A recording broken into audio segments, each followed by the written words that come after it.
Votre attitude aujourd'hui n'est pas,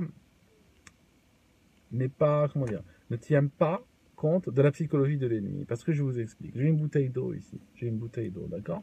Cette bouteille d'eau est ouverte dans la voiture depuis très longtemps. Quand elle est neuve, quand elle est fraîche et tout ça, je crois qu'elle vaut 29 centimes. Alors, je vais ouvrir la porte de la voiture, ok? Et je prends la bouteille d'eau et... Vous entendez?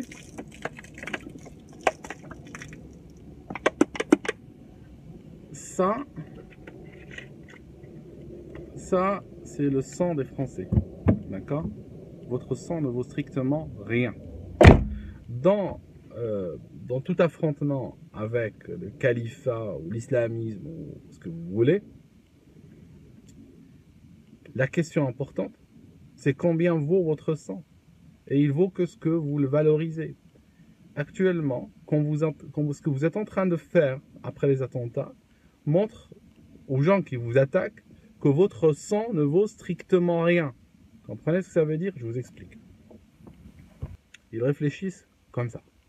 Combien votre sang leur coûte? Ça signifie quand ils versent votre sang, combien du leur est versé en retour suite à cela. C'est sa seule équation qu'ils connaissent. D'accord? Aujourd'hui, ce qui se passe, c'est que quand on regarde, il y a eu 80 morts chez vous, 90, il y a des gens qui vont être handicapés à vie et autres. Il y a du sang qui a couvert la promenade des Anglais. Ça, c'est chez vous. Chez l'ennemi, combien?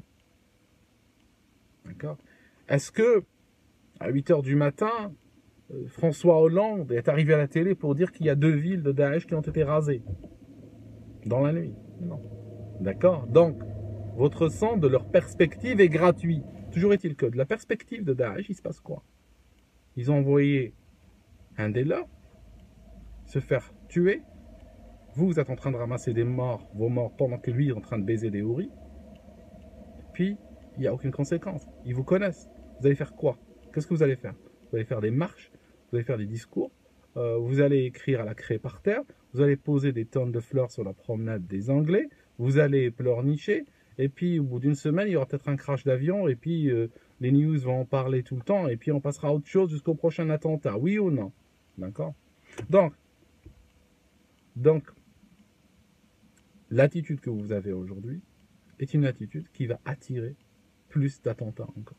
À la rigueur, vous ne voulez faire la guerre à personne, vous êtes peace and love et vous acceptez que de temps en temps des gens viennent chez vous, jusque dans vos bras, égorger vos femmes, vos compagnes. Vous l'acceptez parce que vous savez, vous pensez que vos anciens, hein, n'est-ce pas, vos grands-parents qui vous ont libéré des choses qui étaient fabotes, qui ont sorti le nazisme par exemple.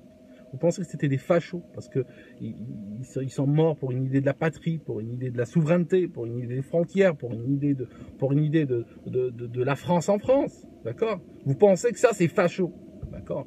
Vous êtes plutôt pour, n'est-ce pas, pour accepter de vous faire massacrer tous les 3 mois qui viennent et tuent 100 personnes chez vous et puis ils partent.